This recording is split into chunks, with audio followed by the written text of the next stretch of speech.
Oh God, that is hate speech. We are recording.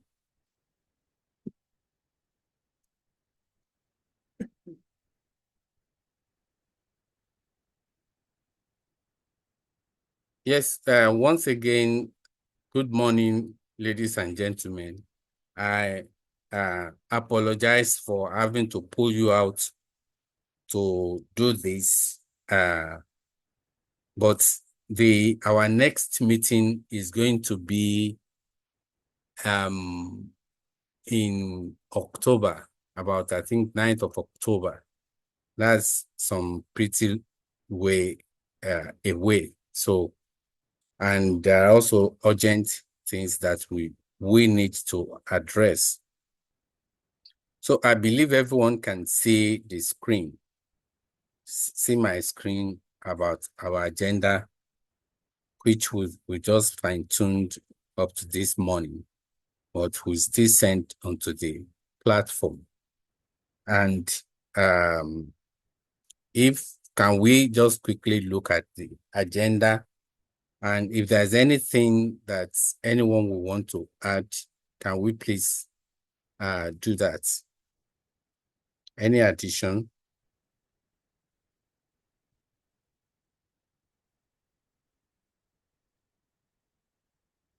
Okay, so in the absence of any addition, Ms. Babatunde, are you okay?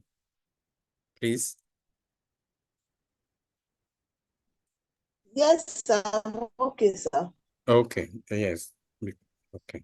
So the first item that we consider is the application for associate lecturership by resident doctors. If you remember, during our last meeting, we did say that that should be that we should try to employ the associate lecturers from the resident doctors so they can assist with the departmental duties. Although, like I say often, they already form parts for they are allowed to form 40% of our teaching and examination roles. So, but this formalization will assist this to be more concrete, and we also, like it was said, will also be a great boost to the CVs of these young ladies and gentlemen. So, as of the closing, when the application was sent out, they were given 2 weeks. And as of the time it closed last week, Friday, there are 9 applications received. And these are from 1, Dr. Jonathan Adewale Oguntola, 2, Dr. Adeolu Tope Akimbowa, 3. I told you, sir. Yes, ma'am. Do you have the list? Just 9. In your presentation. Okay, you don't have it. It's okay, sir. No problem, sir. Okay, but I can send it to the platform if you want to. You are calling the names out. Yes. It's okay, sir. Okay, so third one, Dr. Sunday Oladimeji Oyerinde. 4th, Dr. Stephen Salufu. 5th, Dr. O.C. Dowu. 6th, Dr. Okoyemi A. Adedeji. 7th, Dr. Akinshola Teslim Shanusi. 8th, Dr. Olufiade Oyerogba. 9, Dr. Margaret Fumi Ogunkwade. Okay, I will forward it to the platform so that we can see them.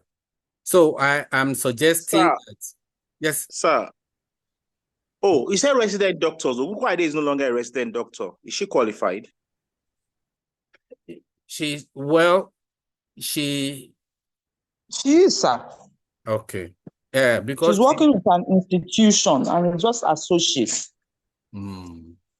Yeah, but the title says by residents. That is the, I mean, so it looks maybe, like maybe the circular was addressed to attract residents. I don't know. Maybe when we further discussion, we'll clarify that. Thank you. Sorry. I just noticed that name and I quickly went to verify. No problem. You know, one thing is that our status with us is still like that of a resident doctor. She's not, in fact, that's why when Adeyanju and Olagunju were employed, they were labeled post-Part 2 fellows. So, but let's have more comments. So I've sent the names to the group chat, and we can go ahead with discussing them. Please. Okay, like I was also saying that we would need to have some screening modalities if that's acceptable. But also, so comments, please. Yes, Professor Imaku. Good morning, sir. Thank you so much, sir. Good morning, everybody. How many spaces do you have? I was told that it's not really limited, but I have not confirmed that, especially because we have a new headship, and I was been waiting to let him settle to discuss this and some other things. The reason why I asked really was that because we're grossly depleted as consultants now. I think we're only about 14 or 12 who are around, and I don't know how many of them are college. I'm trying to figure out how many of them are also college staff as well. So it's we probably need many if we are going to go at our full blast of 20 consultants that we used to have, especially now that I'm sure in another few weeks we are having a breather now because medical students are not around. But the moment they start coming in, it's going to be a whole year of them. So that's why I was asking how many spaces we do have. Thank you. I was told it's unlimited, and you are very right about having more people, especially since we're expecting students from December, and it's going to be more hectic. I will want Professor Adeshina to pass her comments, please. Yes, thank you, sir. Like you said, it's not limited. Concerned Dr. Kwade, that is why she's working in an institution, and I think that is why even people from Adeoyo can also apply if they so desire. And then really for the university I am afraid sorry to put that, it was a cheap source of labor because they know it really doesn't cost them much. And I mean, as long as people apply themselves, they're contributing, the university is really happy with the arrangement. And yes, it would be good for their CV wherever they go, and put that, and it will be of benefit to them as well and to the institution. So really, when you look at it, it's a win-win all around. Thank you, sir. Thank you very much. Before I call Professor Mwasimbelo, just to say that, there is a circular recently by UI that those who are employed between 2023 and 2024 should fill some form. And I asked from the dean whether associate lecturers should also fill, and he said no, doesn't concern them, which is just to buttress your point that UI does not really have much obligation towards them, but that it will be beneficial to the system. Thank you very much. Professor Mwasimbelo, please. Thank you so much, sir. I think I will suggest that everybody that applies should be asked, to be given, because I recall that I also benefited as a senior registrar, although I think post Part 2 then. But any senior registrar that has passed Part 1 and has spent 3 years in the department should be able to teach. When I was medical students, most of our lectures were given by senior registrar in medicine, O&G, surgery. But rarely consultants come. Most of the time, consultants give their teaching in the clinics and ward round. So, and it will help them in their future career, either within Nigeria or outside. So I think any senior registrar in our department, I will not doubt the capacity of any of them, because for them to pass Part 1, they must have had some experience, and they also learned a lot that will be able to make them to function effectively as a lecturer. So that's what I would suggest before we externalize. So I think our senior registrar, all of them should be given. That's my suggestion. Thank you very much, Professor Masimbelo. In actual fact, for the 12 students we said the undergraduate committee said shouldn't take the exams, we actually used them for teaching the students during the time their colleagues were doing exams and they were not doing anything. So, I mean, it's been something that has been happening. And you are right about senior registrars giving lectures during the time that you quoted. Thank you. Professor Laimi, please. Thank you very much. Actually, that's what I was going to say too, and that there's no point in screening. I was going to say we didn't need to screen any of them, but then the thoughts following that is that they should all be recommended for appointment, unless you have a reason why you think screening should take place. If you want to come out to us and let us know. Maybe there's one or two of them that you think should not. I don't know, but if there's no such person, I think they should all be recommended for appointment. Thank you, sir. No, there's never been such. What I was hoping to hear is that if there are challenges with any one of them, especially since they have been supervised by us, that if we have challenges with any one of them, that people will say and then we will consider. But if none in their records, I don't think there is anything that is incriminating. So if the House now has agreed that all of them should be put forward, so be it. So we will straightforward after this meeting write their letters. It relieves a lot of pressure for us so that there will not be disaffection. So thank you very much for giving us that mandate. So if there are no other comments on that, we can move to the next item, please. Professor Masimbelo, your hand is still up. It's always erect. Well, just to remind members that this is a recorded meeting, totally recorded and capable of spreading everywhere. Thank you to all members.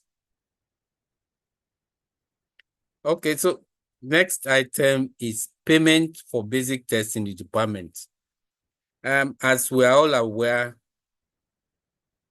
we've had a lot of problems since the issue of payment to departments and the aftermath by UCH management.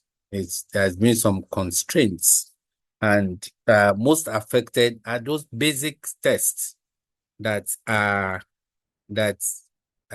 essential to patient care, like pack cell volume, like urinalysis, and blood sugar. In going through this, in seeking information, the resident doctors informed me that some departments are still able to do this test and get their money. So they mentioned specifically urology departments, urology units, and I went to ask.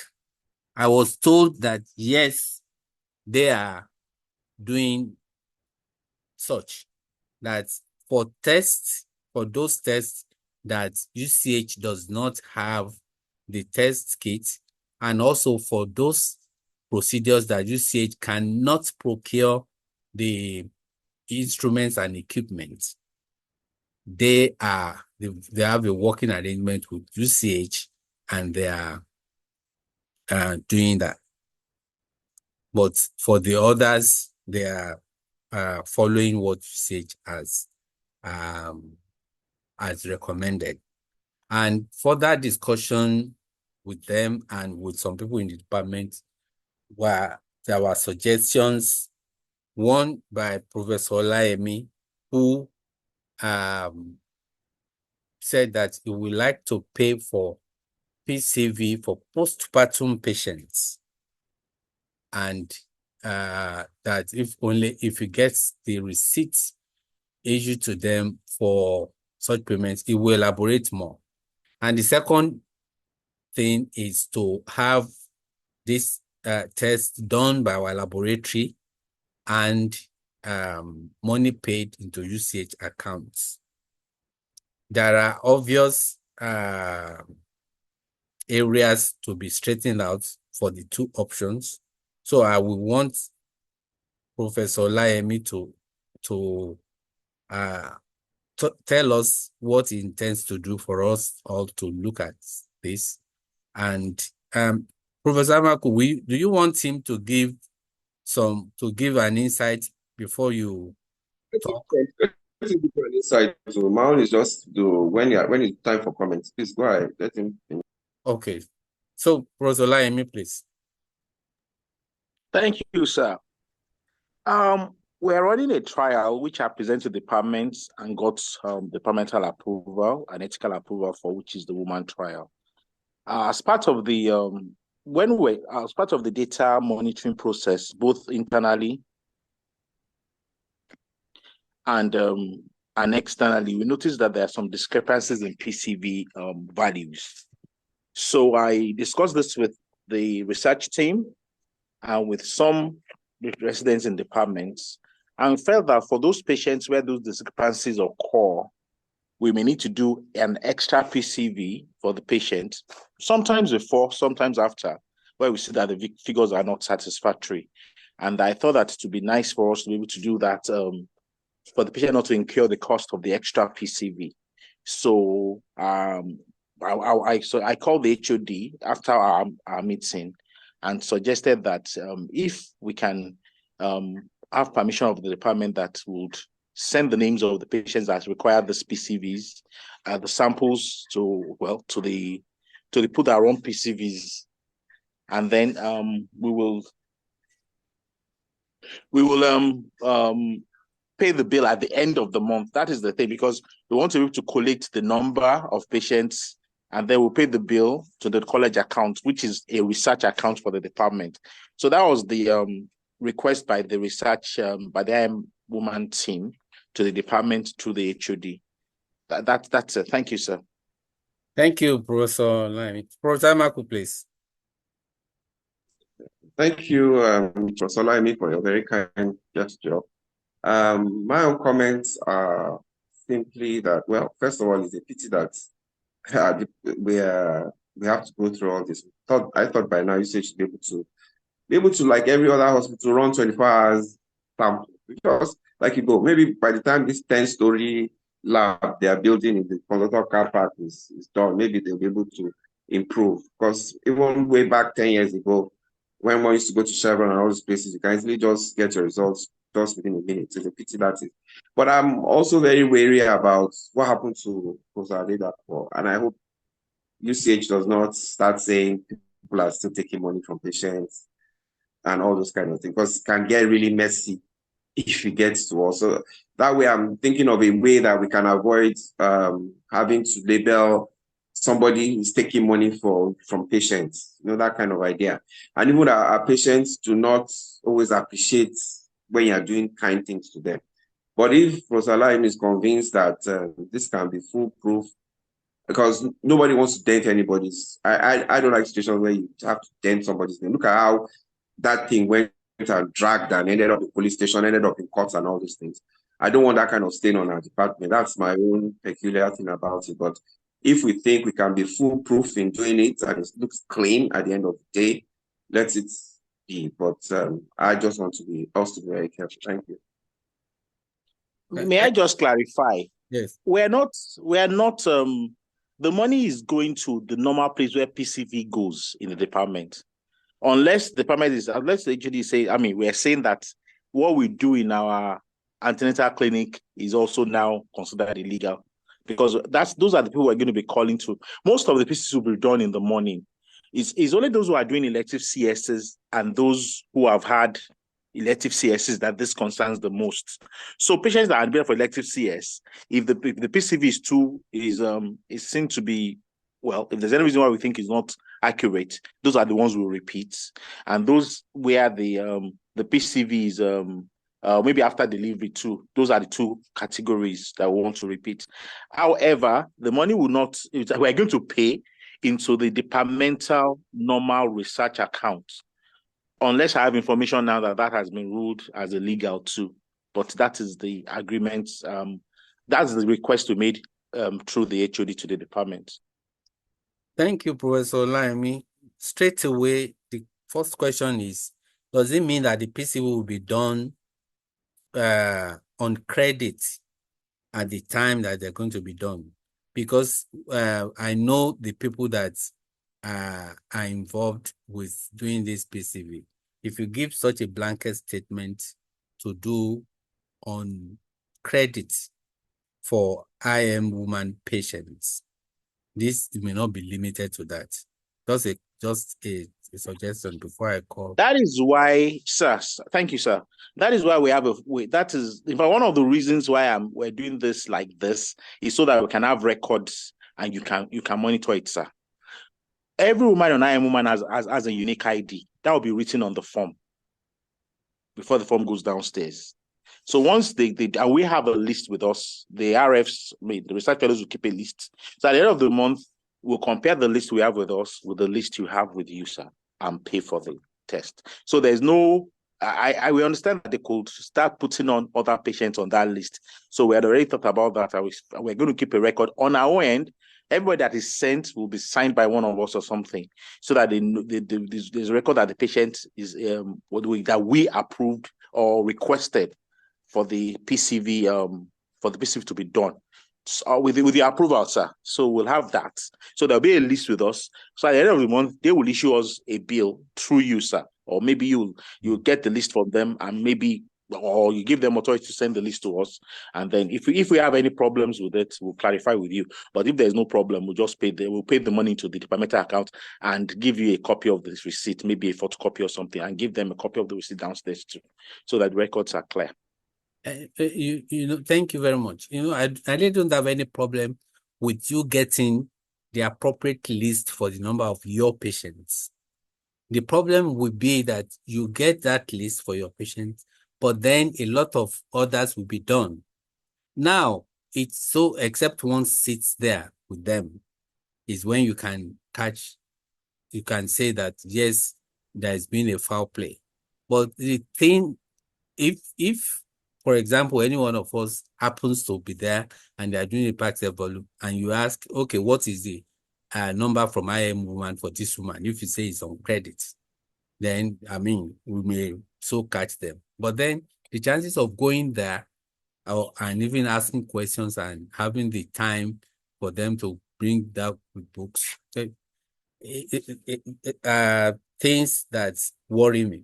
But let's talk from others. Sir, yes, sir, if they are doing it already, they are doing it already. It doesn't matter whether it's IM woman or not, because I'm sure you have your reasons for saying this. You may have observed that they are doing it already. So if they're doing it already, they don't need IM women to do what they are doing, because the list will be there. Anyway, sir, let me leave you to take the decision and the department to contribute.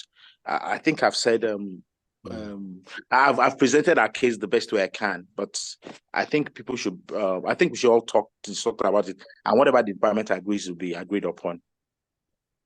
Thank you, Professor Masimbelo, please. I don't even understand the issue very well, because I wanted to seek some clarification. One is that what I heard Professor Olaimi said is that there are discrepancies in PCV. So are we going to, is it the same lab that will now repeat, or the research team has set up a PCV, or they have a new equipment that they want to use that is probably more accurate, or they do the PCV? Because that's I don't understand, how do you want to resolve that discrepancy? Which one are we going to be taking as the gold standard to compare to who? So that's the first thing I wanted to find out. The second is that will it be open to all patients or patients eligible to participate in the trial? And then the third is that who will bear the cost of the test for that tiebreaker that we want to do, or that we have enough evidence to show that there are discrepancies. So because of that, then patients should not pass through the normal routine again, just to probably lay a solid argument on the concern that Professor Aimaku raised. So I tend to agree with him. If the patient will pay, I tend to agree with Professor Aimaku that patients sometimes we misconstrue our intention and sometimes use it against us. And in this era of social media, so we have to be careful as to the decision to take. So I don't know whether Professor Lami wants to clarify. Maybe I should answer your questions first before you make a suggestion. All right. So, first thing first, let me give you a typical example. A patient has a pre-op PCV of 33%. They do surgery for her, PCS and everything. And then we do a post-op PCV. There was even one that lost almost a liter of blood, not transfused. And then they do a post-op PCV that was 36%. So that's a scenario. Let me start with that. So the second concern is that we are paying. The patient is not paying. So we feel that for these patients, so now we thought again about using some other methods of PCV, but this is a global trial. And the protocol has specified that because of the low-tech environment they know we'll be in, they suggested that we should use PCV, which is normal thing we do routinely. In fact, for the outcome of this trial, that PCV is not supposed to be important, but I suspect it's one of the quality assurance things they use to test whether we're doing the right things.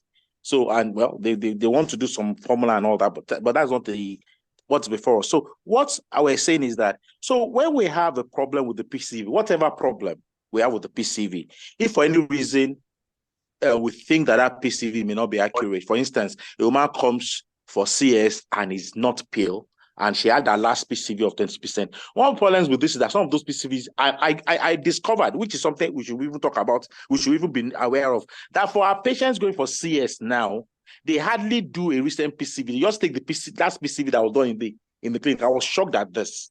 But I asked residents and they say, yeah, that's what has been going on. So some of those PCVs are so late. Maybe they were done like a month ago before they came and they go for surgery. That's one of the reasons why there are discrepancies. That must have changed before the surgery, and then what to record after surgery will probably be the right thing or something. So those are the kind of discrepancies we are talking about. So if you see that the patient's PCV is too late before surgery, woman trial, whether the woman is on IM woman or not, whether she's recruited or not, we'll pay for all the elective CS PCV for that time that we're doing. That's the first thing. And the only thing is that the mode of payment is what we don't want to make. We don't want to make messy. If I'm paying per patient that comes, that may be messy. And then they may not see me. The RFs have to use their money and all that. So that's why I said, okay, let us have a list of these patients. As we send the patient to them in the lab, in our normal lab, which is the one downstairs, we're not taking them anywhere. We're not having any equipment we're using. We are sending them there just like every other patient. The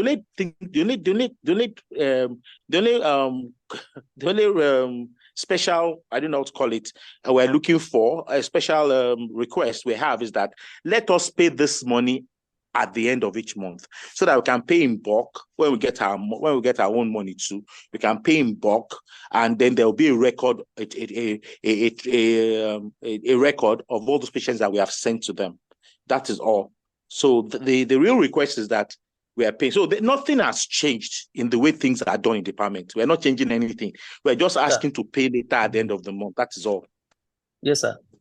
Thank you, sir. Actually, the first thing, I don't know. I'm very, very sorry if you have done this. I just want to bring it on board, and that's why I'm apologizing ahead before I say what I wanted to say. So there are a lot of assumptions in these recommendations, sir. The first assumption is that we believe the equipment that they are using for PCV is right, and people are doing the right thing. In terms of sample collection, and in terms of spinning and getting the result. In fact, the hematocrit reader that we're also using depends on the visual acuity of the person reading the stuff. So those three things, sir, is this something that the research team has looked into in terms of the equipment, the capacity, and the efficiency of the person reading this? Because if we are going to use the same lab, so we're just considering one thing, maybe either cost.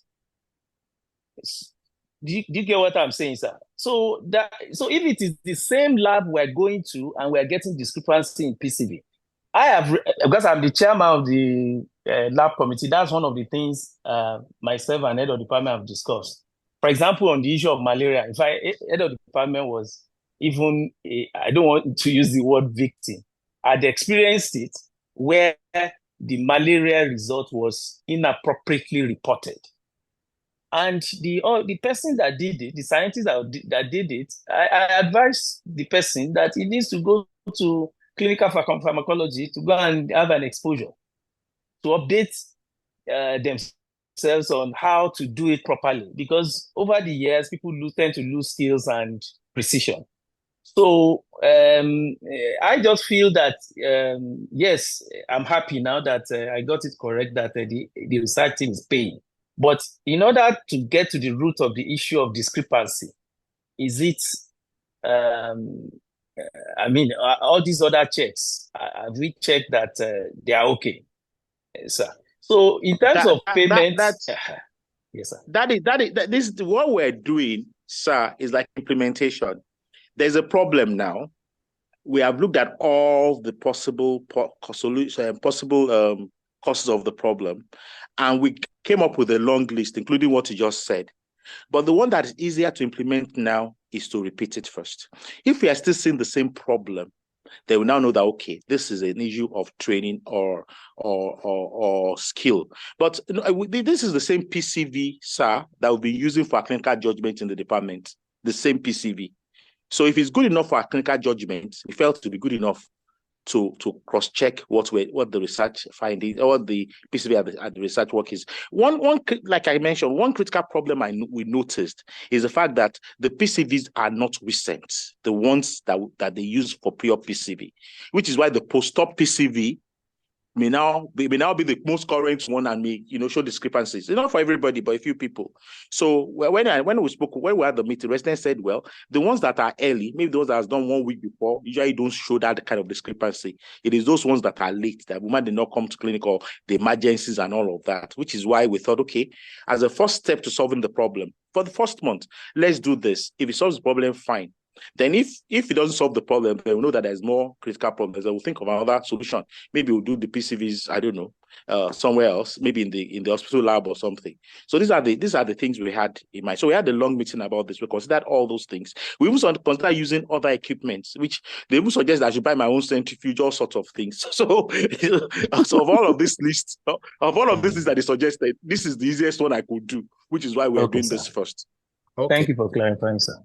Thank you very much, everyone. Before I call Professor Adesina, some comments, please. First is that, thank you, Professor Olayemi. Things are now clearer. Because initially when you discussed with me, I thought you were going to do it for every patient. But that is not the case. And I will get back to that later. About the residents, doctors, or not just resident doctors, about our care of patients. Professor Olayemi, there is a lot that is happening that we are trying to rectify. And there are many things that we have tried to introduce. I'll be meeting the resident doctors next week, Wednesday. And there are so many things that I will put to them.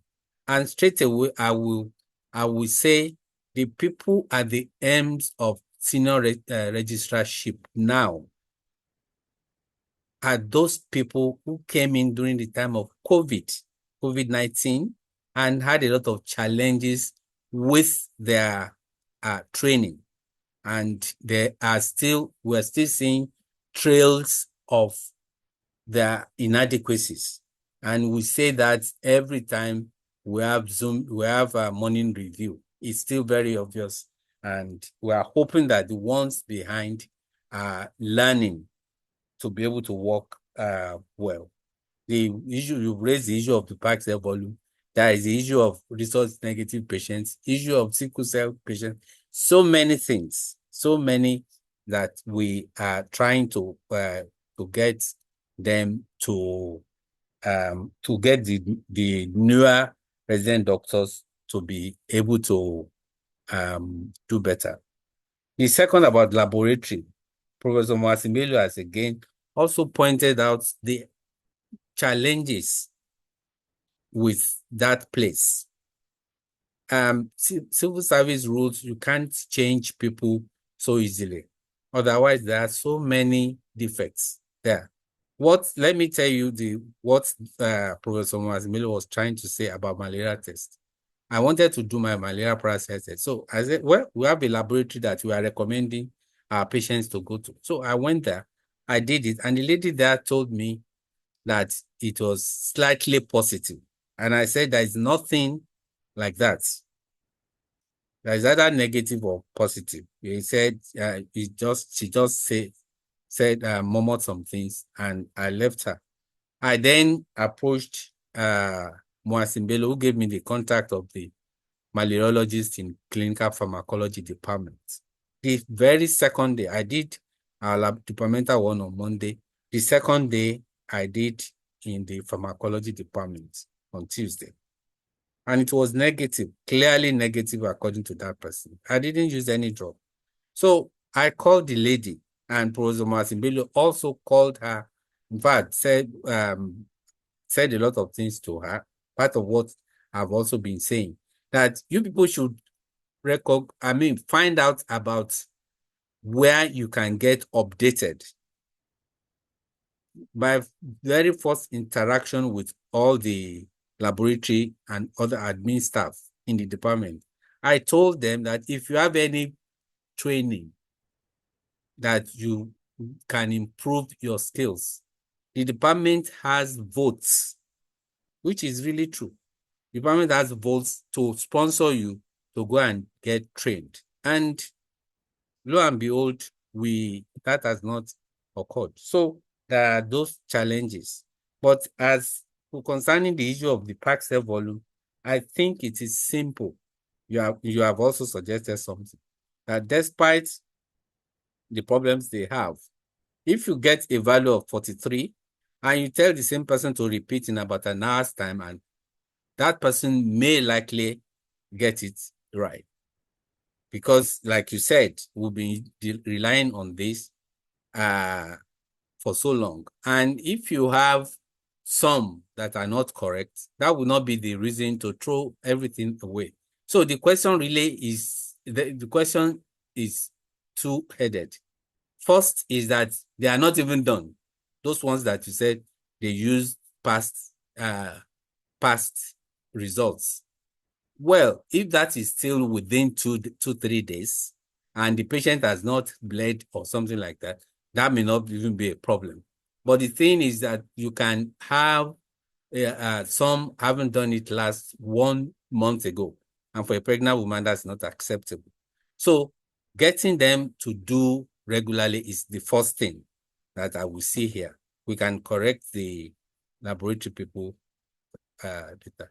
Secondly, if what you are now suggesting is for IM woman trial, it's simple. Let's please give the money and put mechanism in place for the research assistants to pay for the test as at the time that is necessary. You had assured me that they will be working 24 hours a day. So there shouldn't be any reason why they can't pay. It's just 500 naira or so, as I'm told. So basically, you will not be introducing the issue of credit anymore. So the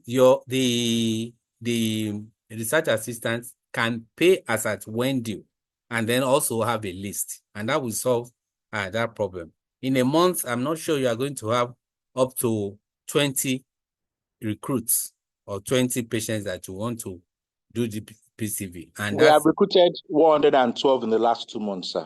2 months, yes, 50 50 at 500 naira still comes to about 25,000. I mean, you should be able to trust them to not inflate that. So they will pay as at when due, and then you reimburse them. And there are mechanisms you can put into place that if they are paying for anyone, they must send a text to you real time immediately that the patient is doing the PCV. They must send a text to you with the patient's name and your project number, so that you can track, or up to any of your assistants, you can track what they are doing real time, and that would be okay for your patients. And the other reason why I'm saying this is also you have a project that may be time bound. But if we leave that lacuna for the laboratory, it will just worsen the problem. And so I think that may be something that you may need to consider, please. Thank you. Dr. Adeshina, Professor Adeshina was raising her hand. And at the point there were two hands. I don't know which one to pick first. Hello, sir. Yes, sir. Yes, ma'am. Well, I think most of the questions I wanted to ask have been answered in the discussions to and fro. So, sorry, I don't think it's really necessary again. Thank you. Thank you very much. But the Professor Mwasimbelo, your committee needs to kindly try to fashion out something for more for the laboratory.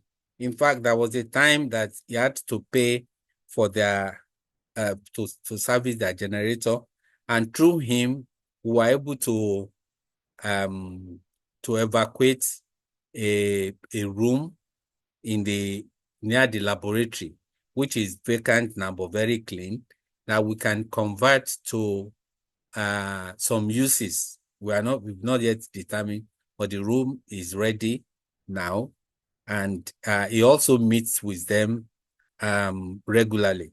So, but I think from these many issues that we have identified, I will be expecting you meeting with them soonest. Thank you.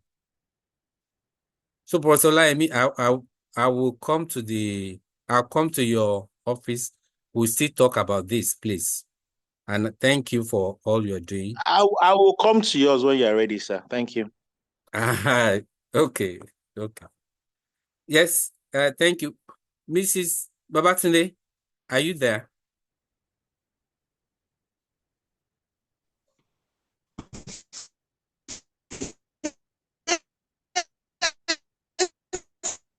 Okay.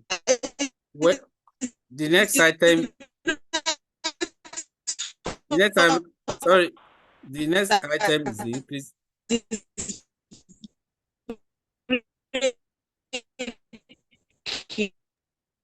Sir, before we take the next item, sir, yes, I'd like to add something onto it too.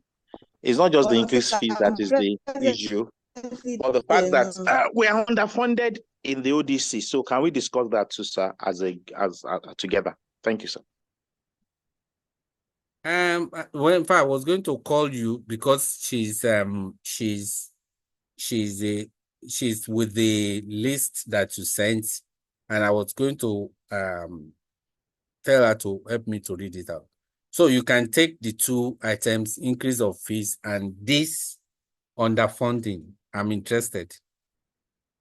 Okay, sir. Well, I'll need some help from Dr. Oni because she is the one that's been keeping the records for me. But I will start, and I hope he's here and that he would assist me to. Oh yeah, he's here. He will assist me to clarify. I'm here. Okay. Would you like to take it first, or should I go ahead and start first, Dr. Oni? Sir, you can go ahead, sir. All right. So we have some needs at the ODC which you sent to you, sir. and we sent it in lieu of the finance committee meeting, hoping that it will be taken at the finance committee meeting at that time. So we have consumables that we buy regularly, which are not available anymore. And we actually, the one that's most important is the CTG paper, which we actually, let me use the word, import from Lagos. And it is cash and carry. We've been spending our own money, Dr. Oni and I, to buy this paper hoping that we'll get the refund when the money comes. But actually, we have requested for some money. We have checked our records, and we have seen that we have made some money, substantial money, that we can reinvest in making more money at the ODC.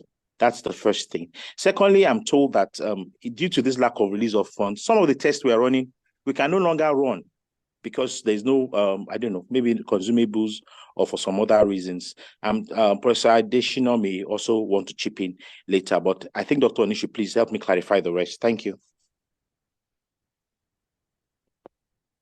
Dr. Oni. Thank you, sir. Thank you, sir. Yes, sir. As rightly said by Professor Layemi, there are some of the things that we need in ODC that because we've not been able to get from, we've not been able to buy. I'll start with CTG, which has been mentioned. We've not been able to have a CTG paper tracing. All what we do now is that when they request for non-stress test, we snap the readings on the machine and we interpret it. And thank God we have a form already that states all those parameters to be evaluated. We just input it, and which I think is not good for somebody else to verify. Second or third opinion, whoever is sending it might also want to have a look at that tracing. For the past 3 weeks now, we've not been able to. And what happened is that we've requested to have it bought in quite a large amount, but because the money that has been released has not been able to provide for. That's why we said, okay, maybe we should ask for 6 months. The last time we had for this type of thing was like in December, and we're able to get quite a number of paper tracing, and but it has been exhausted now for about 2 months. So we have that issue of and there's increase in the paper fee now. We used to buy it I think at the rate of 20-25 before. Now it has, they've increased it. I think they've added like about 10,000 to it. So that means that if we want to require, and they told us that it's not even very economical for us to be buying one at a time, that why don't you request for like 6 or 10, which that's why the amount we requested for in that letter is that. Then secondly is even the glucometer strip that we use. I remember that for last month, I had to release 12,000 naira from our pocket to. Hello, Doctor. And I told them. Dr. Oni. Hello, sir. Sorry, it's supposed to be an emergency meeting. These details are really not necessary. What I want from you now is, what are the increments that you are seeking? Sir, it is more than increments. We are almost running down. We can't walk anymore. So even if you seek increments now, what are we going to? How are we going to provide a service for this increment we are making, sir? That's why I'm starting from the foundation before we go on to increment. It's because it's an emergency meeting. We are 15 minutes into it. Just the first is what are the increment that you seek? Because I will address all this, and I don't think we really need to waste time. What's the increment? There are, I think, 2 or 3 areas.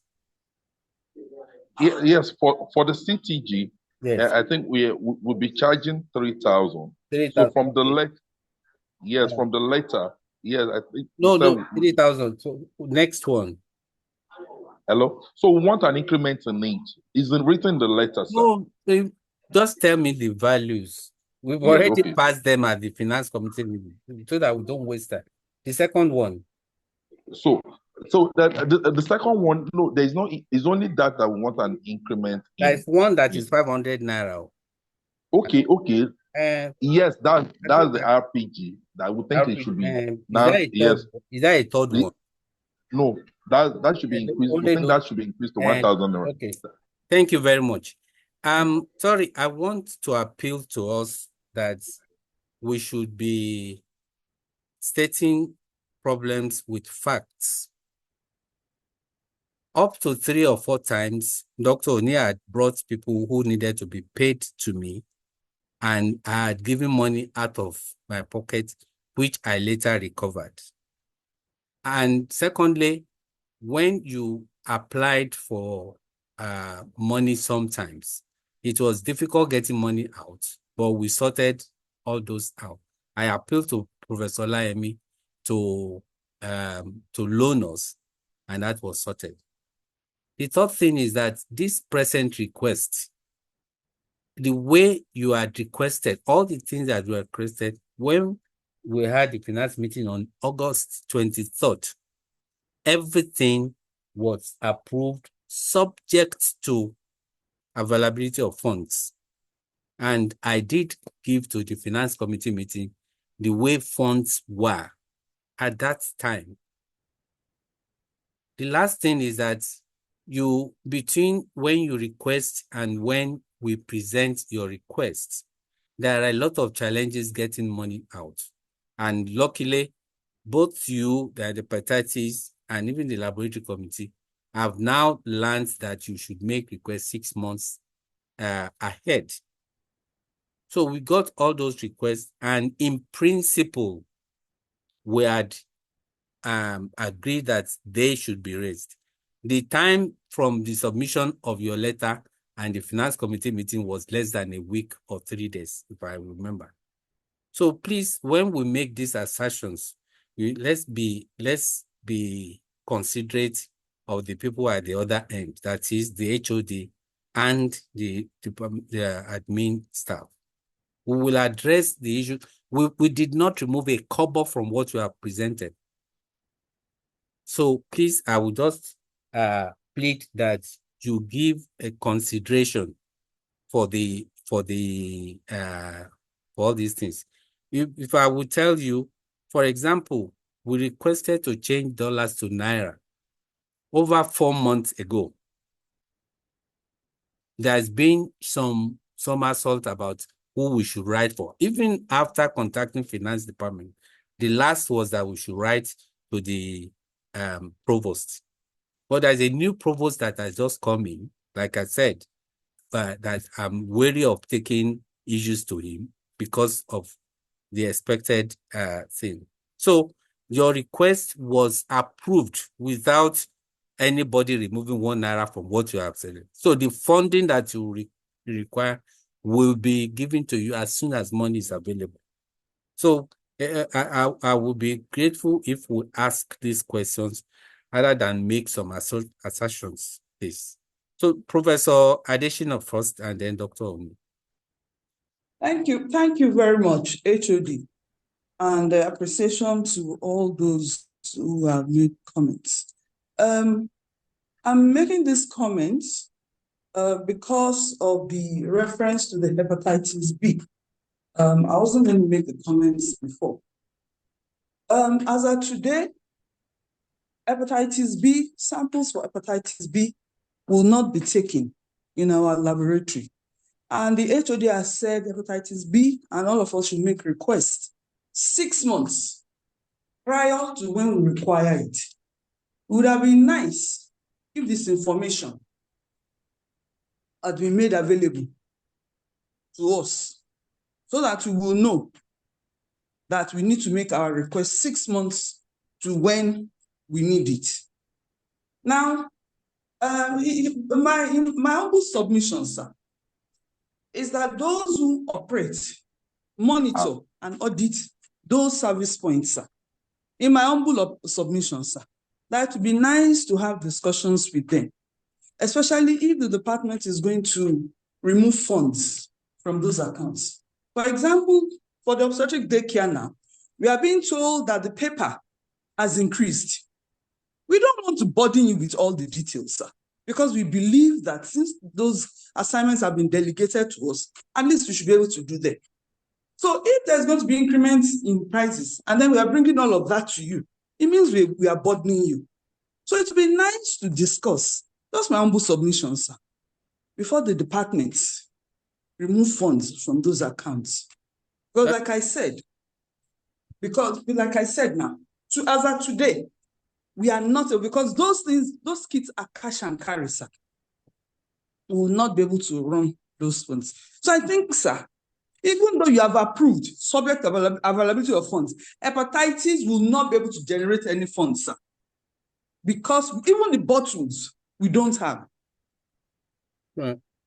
Even the bottles to take the sample in, we don't have, sir.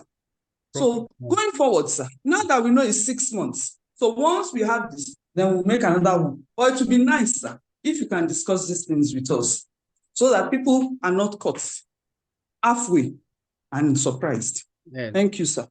Professor Additional, I thank you. I believe we had ironed out these issues that you are raising in the emails that was sent, and there'll be no point going through them. This because you mentioned it and you said no, 6 months prior. No, in fact, it wasn't that it was just decided. It was along. And this is the first time that I'm hearing that no, 6 months before the request is made, it is needed. That is when we should be putting in a request. No, 6 months. No, Professor Additional. It is. These are things that come on when you have not planned for them, and then you think about solutions, and you will know that with the challenges that are present in Nigeria now, it is one has to be thinking on one's foot. You can't afford to be slack. So issues will come up. The only thing we need will be understanding of each other, understanding of the systems and things like that. And to also say that, you see, we do not pay for things solely on money is available in A or B. When issues arise, you take money from so many places. What happens in the auditing is that since it will be clear what you spend money for, it will be debited. And let me tell you, there are some of the headings where they will record that, okay, you budgeted 100,000 naira, but you spent 200,000 naira. They just write to you right there that that was plus, that is you overshot. No, nobody kills anybody for that. So it's been that you have to maneuver between the different areas. And lastly, like I reiterated, it is okay to be territorial, to want to guide your territory very well. But this is whole. If when you are heading a conglomerate of so many units, there are issues that transcend the each unit, and I do not hesitate to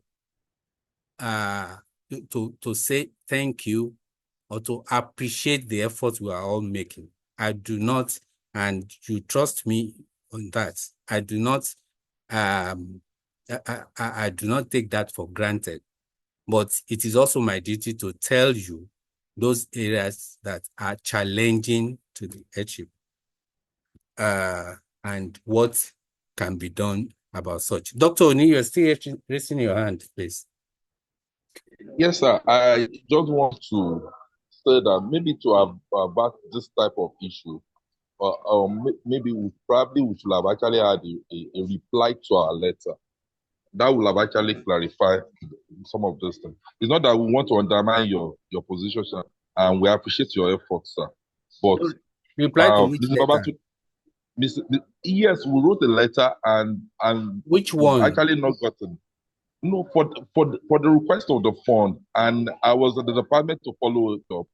Mrs. Babatunde, I spoke with Mrs. Babatunde, though unofficially she said something, and I was wondering why would that be, and for something officially written. So I won't mention that here, but maybe an official letter should have been given to us to reply, okay, we are working on it. Your letter has been approved, and we will know that, okay, even if we have to source for fund, our money will be refunded, sir. No, Thank you. okay, let me tell you the process that this takes. When you make any you raise any financial issue, it first goes to the finance committee, which has representation by all the units. That's why you have representations in all the units. So it goes there. The HOD cannot make any pronouncement on your letter. But if you want to just have a reply that, okay, your letter has been obtained, it will go to finance committee meeting. Well, that's simple. I mean, I make the admin to write a lot of letters. So that is simple. So it goes to the finance committee. The finance committee will make its decisions, and it must go to academic staff meeting for ratification before that money is spent. We do not take action with the finance committee meeting, except for minor things or very urgent things that may stop programs. But you will see that from all the discussion now, that system is even better as it will pass through. So I don't know at which point you then want to be written to. And apart from that, it's still within the department. And I'm sure you can check you can check how far things are, which, I mean, the head of department allows that. I don't know, and I will respect your opinion of not saying what Mr. Babatunde said. But Ms. Babatunde is not the HOD. She's not the finance committee, and she's not the academic staff meeting that will take these decisions. So I also will disregard that, please. But that is the process. There is a process in place that must be adhered to, and I particularly would not want to go against such. So thank you very much. The next item is just for our noting, but is a particularly important one. I got this letter by a student of Science Laboratory Technology who had OND. And then he requested to do 1 year posting. And I said, that is gross, that is not something the head of department will take care of. I know the college takes money from students, and I also know that we have a Science Laboratory Technology department. So I told the students to write through the college and get clarification, because I know that when you request for such a thing, the college first will tell them about the demands for how much you will pay, how you'll be housed, how you'll be monitored, and then will hinge it on the department being able to take you. So you satisfy some criteria with the college, and then also the department. So I wrote to the college, they wrote to the college, and then I got a letter copied to me, but given to the student that he should go and start. And this was not signed by the college secretary himself. And on Friday, I think 23rd or so, or 30th, Mr. Oyewole told me that this student will be resuming, and I said, never, that no student is resuming with you. That 1 year, what we limit this to is 1 to maximum 3 months, but 1 year is a course, and we are not going to allow that. And soon after, I also read about the NYSC having removed some polytechnic students, I don't know the detail, from doing NYSC. So, and I saw that this might be a way of getting a certificate purportedly from the department and using it for NYSC. So I tried to reach the college secretary. All through the weekend, I was phoning him. strangely, the phone was going to somebody else, and we were wondering if something was happening. So especially for Professor Moasin Bello and his committee, because he handles all these students coming for laboratory experience. I'm bringing it to our notice that on behalf of the department, I've refused for this person to spend 1 year without paying a kobo and without having a proper structure. So I will want our comments, please.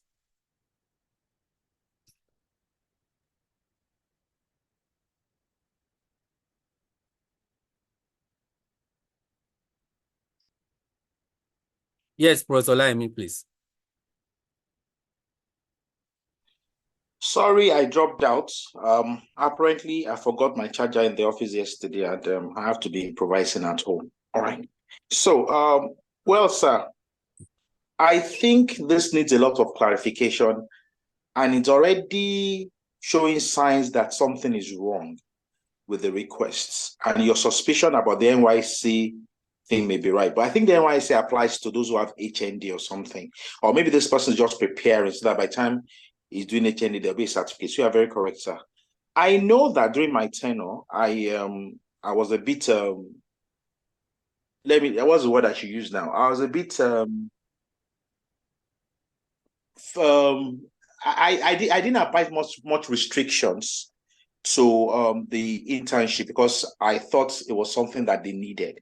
But I know even as at that time, Professor Ladok has always warned me that I should be careful how I allow people to just do internship, that he doesn't believe that our lab is even sufficient for the experience they need. During his tenure, I'm sure he stopped everything. I don't know what happened to Professor Okonla's tenure. What I'm trying to say, sir, is that these things are very sensitive, and they see us as an easy way to get this certificate. I'm not sure the involvement of the college in this. The college was not involved when I was the HOD, so I don't know whether the policy started after I left. So, sir, you have done right. I think the college secretary should be informed, and then we have a right also to make our own point known that 1 year is a lot, and I don't think it doesn't even look legal to me. I don't know. I don't think they have IT for 1 year, but me, Professor Moasin Bello, who is more familiar with this, I mean, as by his position as the chairman of the lab, may have seen this request that look unusual to me. So I think the best thing is to step it down until we're able to clarify from not just the college secretary. Maybe we need to even go as far as the school or something and make sure the letter the person brought from the school is authentic. They could just be a way of getting employment for 1 year without even being an OND student. I don't know. It's really sounding very unusual and suspicious. Thank you, sir. Thank you very much. Thank you. Professor Adesina, please. Yes, thank you, sir. Apparently there's a new. Well, they say it has always been there, but that they are just implementing it now. And between their OND, and HND, they're supposed to do 1 year attachment or something like that. But there must be structure to it. And yes, it must pass through the college. Because sometimes they write the college to certify it or something. So if it is done just at the level of the department, one may be accused, of running a parallel administration. So it must be certified by the college. And I would really advise the college. When I was director of IDI, that's what we did. You must come through the college for us to be able to take you. So, but I think that's the way. So it's better. And then there must be structure, because sometimes they just come and then they disappear. Yes. And you don't see them. So there must be some structure. What we used to do then is you must sign in every month, so that to show that you are around. Yeah, so that is, but there must be some structure, and college approval is necessary. Thank you, sir. Thank you very much. In fact, the other thing is that its OND is in agriculture and agriculture and lab and clinical laboratory.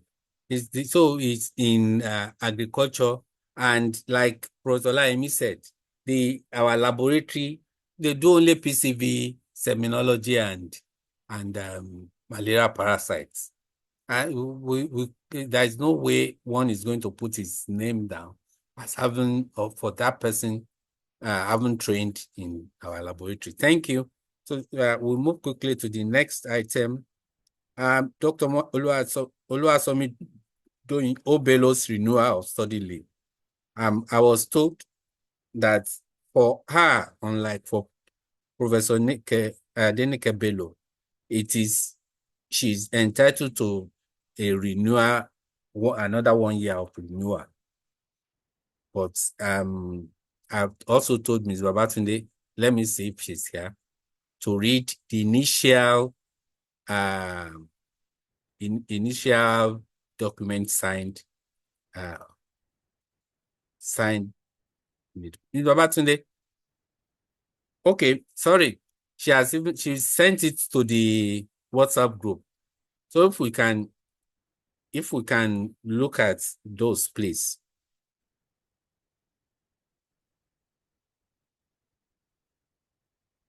If you can look at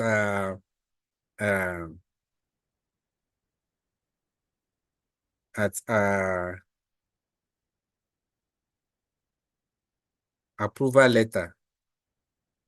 Do I need to read it out, or we will?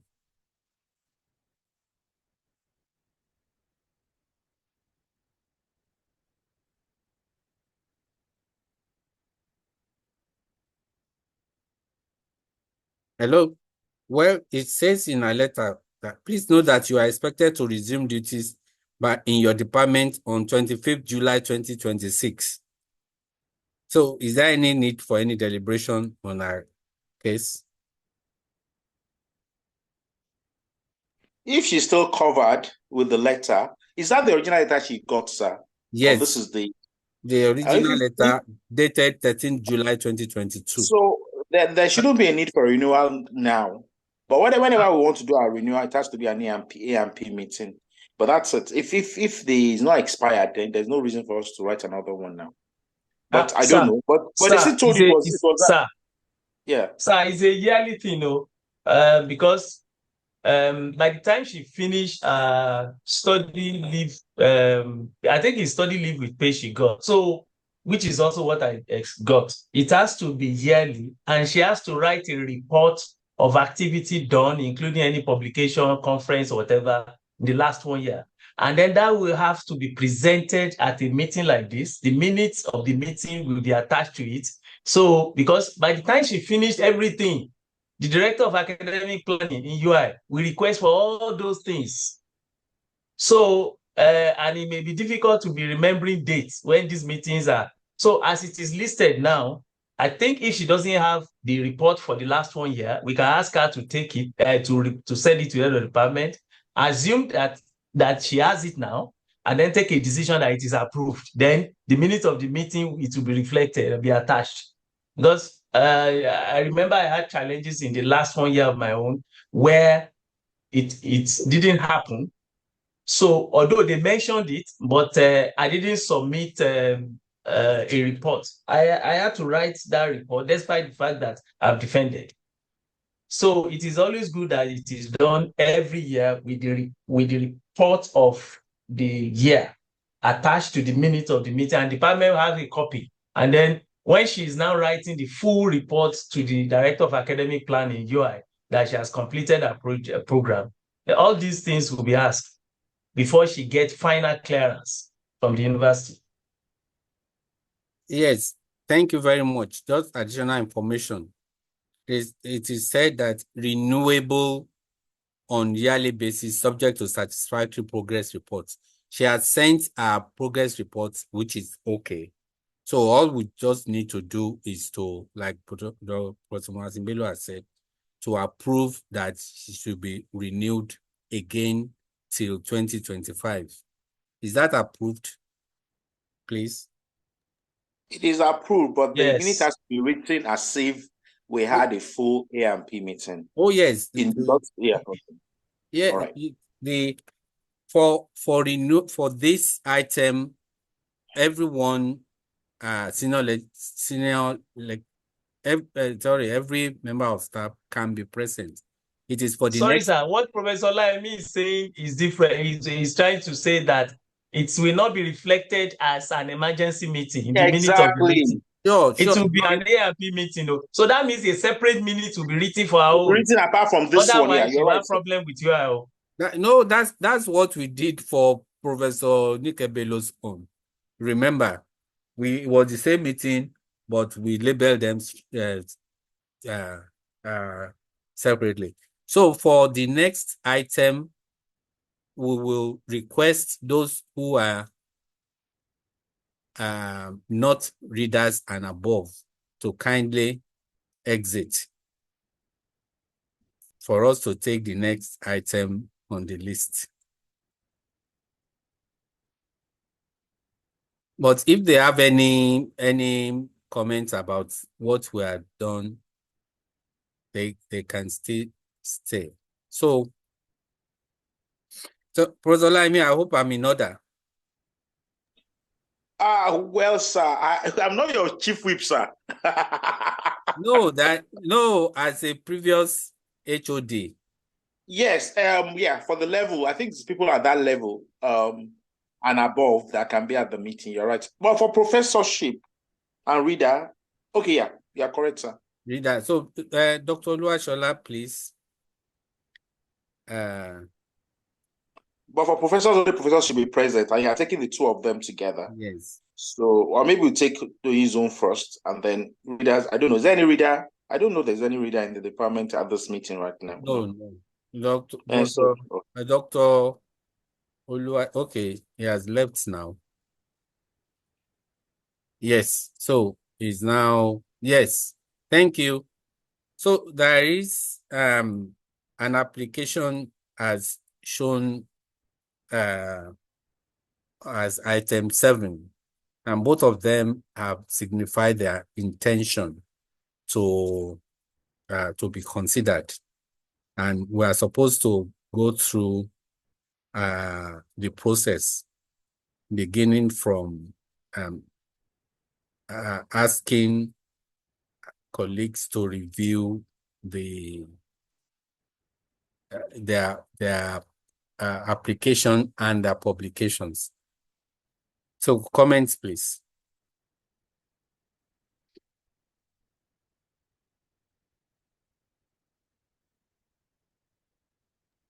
Well, to save time, maybe I should start. Yes, I'm sure that's what happens too. Well, at this stage, the application is directed to the college, I think, through the HOD. Then you, as the HOD, you would send their papers to and then to reviewers in the department, 3 people, and then they will get the report, and then we'll have another meeting. It may be online, it may be off, it may be physical, whichever one you choose, at which the scores will be taken. But we have to do scores and everything. And then the other things, good scholar, that form that's supposed to be filled. I think the one that gives the most problem is the teaching experience now. I'm not sure whether they've resolved it. Maybe you may need to talk to the college secretary or even the provost or the dean about that. Mm-hmm. They have this procedure for doing that. Administrative work, they will submit the administrative they call it community service, I think. All the administrative service, they'll submit that to you. There are guidelines for this, which you will have to follow. HOD does that almost independent, almost alone. Of course, it will be presented at the meeting for comments, but you and Ms. Bartone essentially are the ones going to do those sections. Just present it to us if you agree that they've fulfilled the criteria. But the one we're most involved with is the publications. Okay. And then we'll do it the usual way we do it, and then we'll write a report to be sent. Okay. So those are the steps that are next now. It's nice to know that they have applied, but essentially, I don't think we can go further than that at this meeting. The other things have to follow before we can go on to recommend. Thank you, sir. Thank you. Thank you very much. The 3, at this stage, the 3 assessors will be from the department. Sir, but only one unified score will be sent to the college. I know. Okay, sir. Yes, there will be 3 assessors at the department, and then after that, you send it. Then the college will appoint. But then it's also nice to start thinking ahead of people in department, faculty, and all that you may want to appoint for them. so that but it will be fast when they're taking at the college. You already have a list of assessors in mind. Thank you, sir. Thank you for the guidance. Yes, okay. I think for now, except when I have other questions, I will call on my predecessors and others for them. So I think that's fine. So if there is no any other urgent matter for us to discuss, can I ask for motion for the meeting to be closed? Since we can't adjourn, we only close the meeting. Motion moved. Professor Amaku. Seconded. FMM team, seconded. Thank you. FMM has taken the chunk of the discussions today. Anyway, you are the ones taking care of mothers. It's no mean feat. Thank you very much, everyone. And I appreciate tremendously your patience, your comments, your suggestions, and very importantly, your sacrifice. These are not very rosy time to do any of the work that we do.